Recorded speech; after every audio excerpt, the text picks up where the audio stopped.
are the issues today. Now, the very first one I'm taking is from my own treenews.com, the most authentic source of news online. And remember to share this broadcast so many more people can get to see. Oh, my brother, my sister. Of course, this is 3FM 92.7, and we are ready for action. Hey, hear this. Yabo. Now, this one says NPP primaries. Can Japan allegedly incise Central Region and Western Region against the North? I'll take it again. NPP primaries. Can Japan allegedly incise Central Region and Western Region against the North? And I read, 2024 New Patriotic Party flag bearership hopeful Kennedy Ohini Ejapong has launched a scathing tribal attack against the northern part of the country as he intensifies his campaign. In a meeting with delegates from Western and Central regions, the Member of Parliament for Asin Central chose the tribal route and delivered a stunning attack on the North for occupying key positions. This was captured on tape. Choboy, listen to me attentively. They say you should vote for who? We are in the Western region. The Vice President is from the North. The Defense Minister is from the North. Interior Minister from the North. The Sports Minister from the North. Tourism Minister from the North. Women Ministry from the North. Why? Are they the only voters in the country? Kennedy Ejapong questioned. He urged his audience not to vote for anyone from the North, insisting that the NPP is not only for Northerners and that we are humans and not animals. Because they are satisfied, they want to go and vote for somebody. If they go tribal, we will also go tribal. The party is not only for them. Every day they use Central and Western regions, and after that dump us. Is that not nonsense? We are humans and not animals. Kennedy Ejapong said the NPP would elect its 2024 presidential candidate on Saturday, November 4. In a contest, Mr. Ejapong has thrown himself in. Favorites to win are Vice President Dr. Mahamudu Baumia and former Trades Minister Alan Kojo Chremanting.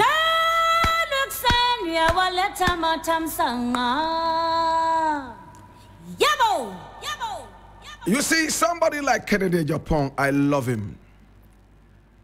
Sometimes when he speaks, I am tempted to think that I'm listening to a lunatic. Sometimes, when I hear Kennedy Ejapong speak, I am tempted to think that I am listening to a man whose lunacy is questionable. Hear me now. Now, this was the same man who came out and asked two ethnic groups to attack each other with weapons, sticks, iron rods, and stones. Break their head, hit them, beat them up. My brother, my sister, the authorities decided to investigate this. It landed in the middle of the sea, evaporated into nothingness. If that was nothing to write home about, this was the same man who visited a former journalist who is now resting in an early grave, Ahmed Swale, with vitriolic hate. When you see him around, beat him up, and I will pay. True to his words.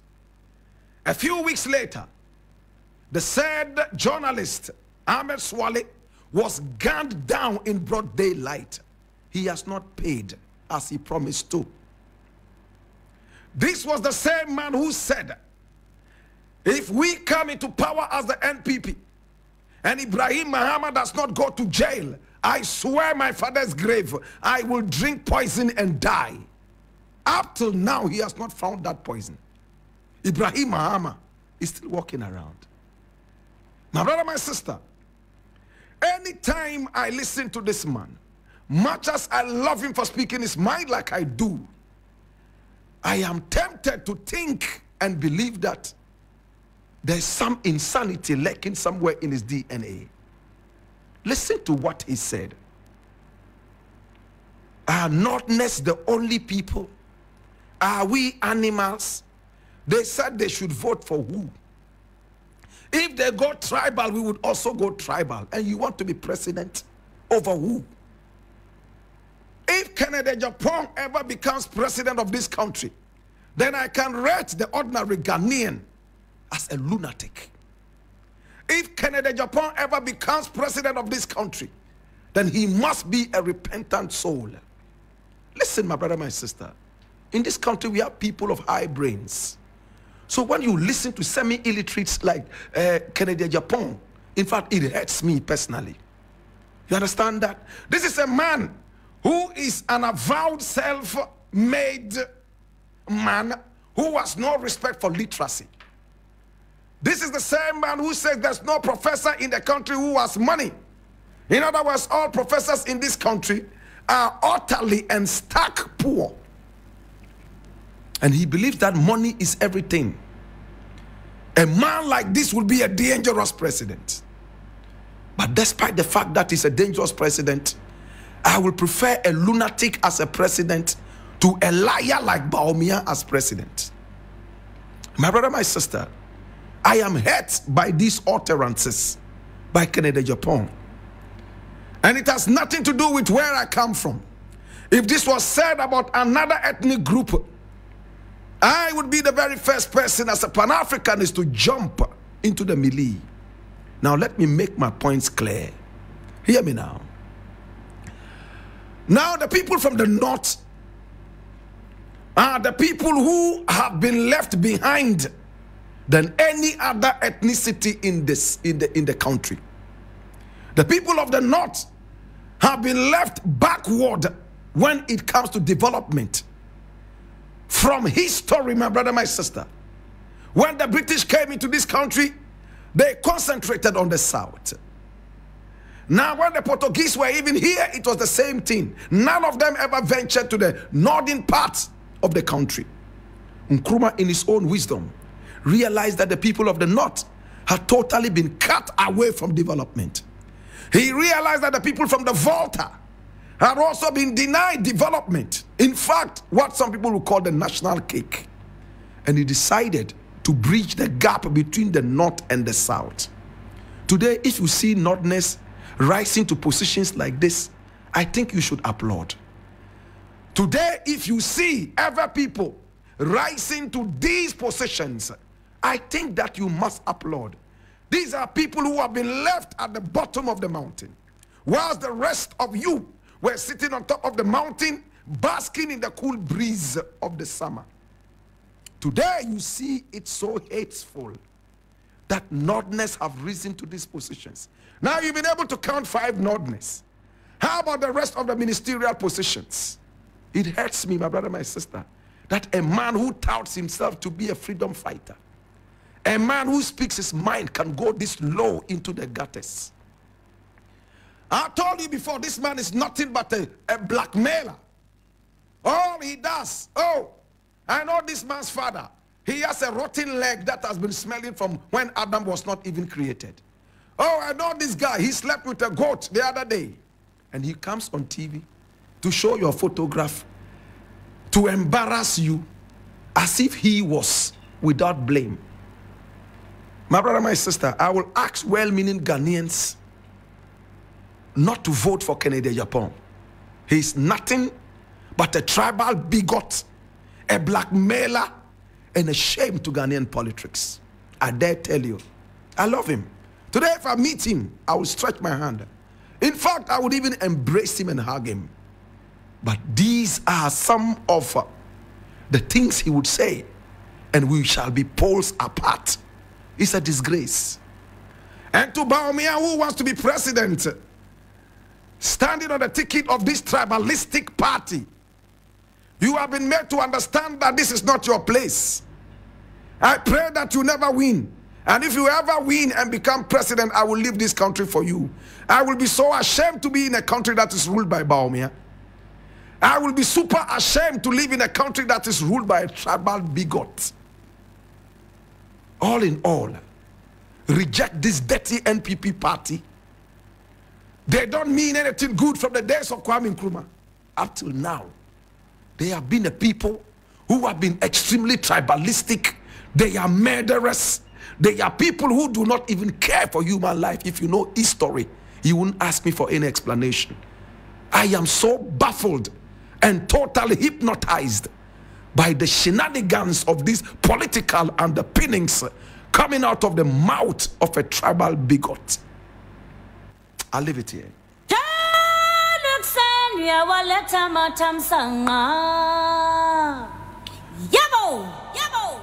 Now the next thing I would like to look at is coming from Peace FM Online, and it says, don't think you will succeed, just give up. Alote Jacob tells Akufo-Addo in the Galamsey fight.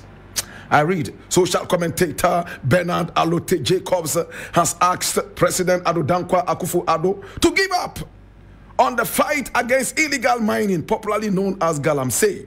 He believes Ghanaians are not willing to help him succeed. In his own words, he said, I cry for the president. Ghanaians are not prepared to help President Akufo-Addo to move this country forward. We have politicized Galamsey. So how do we succeed? Mr. President, I don't think that you will succeed in the Galamsey fight. I don't think so. If I were the president, I would have given up so that the water bodies will be destroyed.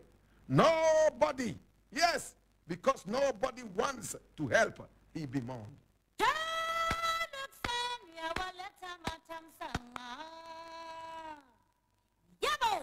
So you see why I told you that it's not in every gray hair that there is wisdom. It's not in every gray hair that you find wisdom. This is a man who could be my father. With all love and respect, I've always confessed my love for Alote Jacob. When he speaks the Fanti language, he flows fluently. The fluidity with which he speaks it is amazing. I love him.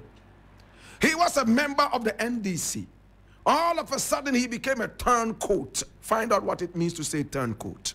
This is not a grammar class, so I will not go into it. Hear me now. Alote Jacobs all of a sudden is telling the president that he has failed in the Galamsey fight. And for that matter, if he were the president, a staunch supporter of this president, he would ask the president to leave it so that the nation will be destroyed. In fact, the water bodies, the flora and fauna will be destroyed. This is advice. An elderly man, a man who would qualify by our laws to become a member of the State Council of Elders. This is the wisdom he's giving the president. Why is he president then? Now, water is the most important thing singularly that we can think of. From water, we find air. Without water, no life can ever be supported on earth. Alote Jacob says, Mr. President, forget about the fight and let them destroy the water bodies. So that, after all, you, Mr. President, you are 80 years and over. So when you die now, it will not be a shock. But we shall kill all the youth who are coming up. And the next generation will not be here. All of us will run to China, will run to Japan, and maybe to Helsinki in Finland, which has been touted as the most pollutant-free city in the world. My brother, my sister, listen to Alote Jacob. I know he's speaking tongue-in-cheek. I know that he's being cheeky. I know he's been cheesy. Yes. He's saying, leave it out because it will not help. But I take this serious, my brother, my sister. Of course, Ghanaians are not supporting the Galamsey fight. But even if it is 10 Ghanaians who are supporting the fight, should we let the 10 people down? What is the content of the fight? Mr. President has failed because he has not shown total willingness to fight Galamsey. Mr. President is not ready to fight Galamsey. He has unleashed his own officials onto the Galamsey field, as we are told by Professor Frimpong Boateng, right in his report. I see some people trying to rubbish the report, and the president, whose king is the king of Galamsey from Chebi, together they come hand in hand, and they are pretending to be fighting Galamsey. Yet I'm told that the road that leads to the Chebi Chief's Palace is full of potholes and all that. Where is all the Galamsey money? At least if you cannot build a better road from out of the coffers of the nation, use the Galamsey money to build that road. Today we are told, my brother, my sister, that there is Galamsey happening right in the garden of the president. It took Professor Frimpong Boateng to go out there and fight it and restore it to normalcy. The presidency came out to say that the report by Professor Frimpong Boateng is nothing but hearsay. Oh, what a delusion. Oh, my brother, my sister, this is an illusion, and it shocks me. We are not ready to take responsibility. Today we are told that Upon Nkrumah even has a concession for Galamsey. Is it true? Is it false? Now they try to witch hunt the good old professor who should have remained in his medical field rather than joining this demonic kingdom of politics.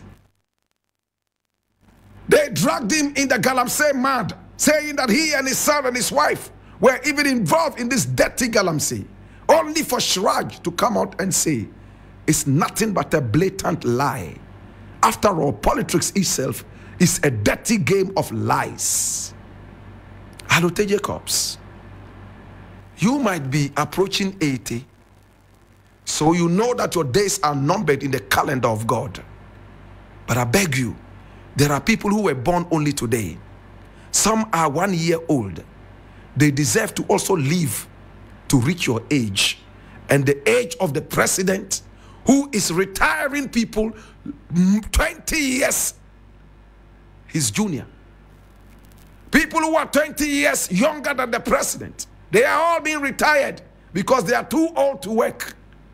Yet he who is 20 years older than them and even more, he has all the energy to work. What a paradox.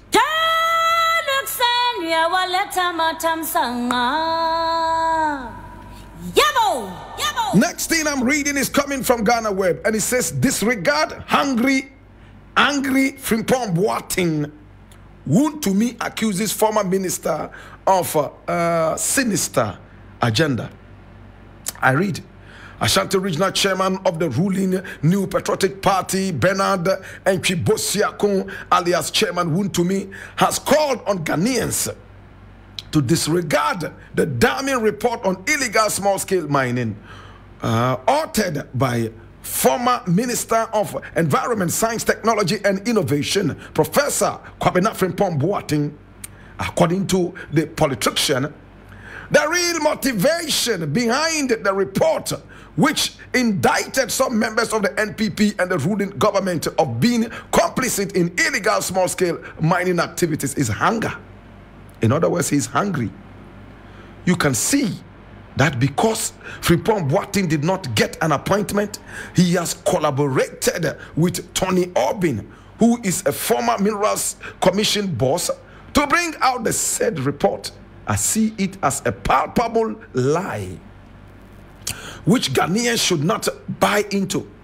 It's all lies, because you had a responsibility as Minister of Environment and Chairman of the Commission for Inter-Ministerial Commission on Small-Scale Mining.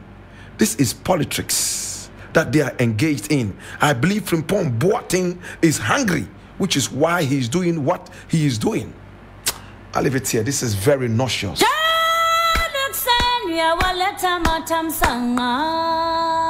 me now. Now, this is one of the kings of the purported Galamsey.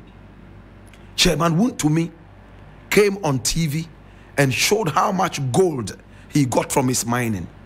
We hear he has mining concessions, but recently it came out that he was involved in Galamsey. And whilst he was being investigated, the president, who is an all-time clearing agent, came out and said that no, the concession was legal. So he made nonsense of the investigation. That's how good the president is. He's a clearing agent. This was the same president a few days ago who also declared the report by Frimpong Boateng as hearsay and useless, and therefore should be thrown into the biggest dustbins they can find. When it is supposed to be investigated, you are preempting and prejudicing this report. It's most unfortunate, brethren. Hear me now. Chairman Wontumi thrives from mining. And as we were told by Ken Ashigbe, he is so much involved in Galamsey. And he gave all the facts out. I remember Ken Ashigbe said, the president knows that Galamsey is going on because he's been told time and again. For him to come out and say that people should bring facts about Galamsey, it means he's nothing but a pretentious president. So it is only in this country, Ghana, as claimed by Chairman Wontumi, that a so-qualified heart surgeon, the very first one to do open heart surgery in this country, could be considered hungry.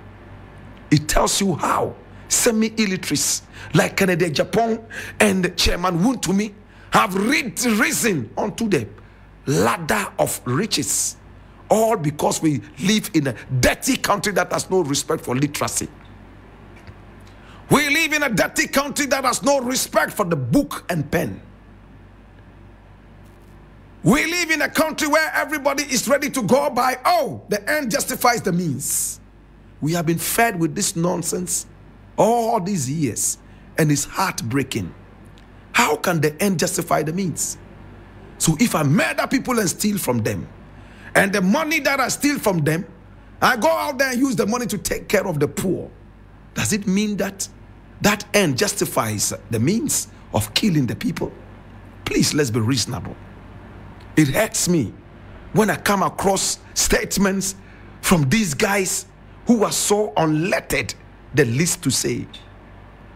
Education is not everything. And when I talk about education, it's about book and pen. It's not everything. There are some educated people who are behaving like illiterates. But of course, education is important. Because you were colonized and even sent into slavery. Everything that is manufactured is written in the English language and the language of the colonizer. If you are not lettered, how are you going to be able to decode that? Think about it, my brother. All your education is based on the colonial master's curriculum. And if you are unable to get yourself lettered, it means you are on your way to destruction.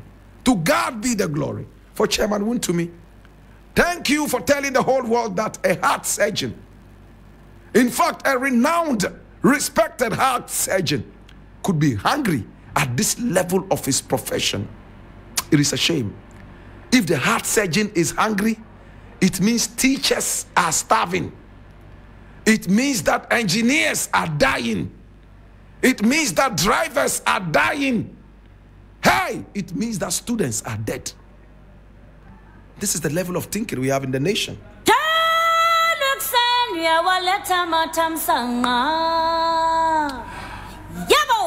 I'm going to leave it here. The last thing I want to look at is taken from Graphic Online, the national communicator, and it says, President Akufo-Addo leaves for South Africa to beg again. To beg, unko, as the Nigerian would say. President Nana Addo Dankwa Akufo-Addo left the country yesterday, Wednesday, 26 April 2023, at the invitation of the Democrat Union of Africa, DUA, annual forum in Johannesburg, South Africa. President Addo Dankwa Akufo-Addo would deliver the keynote address at the forum, which is scheduled to be held from April 26 all the way to April 30, 2023 in Johannesburg. He was accompanied by the Deputy Minister for Foreign Affairs, Kweku Amprenchum, Member of Parliament for Mampong, and officials from the Presidency and Foreign Ministry.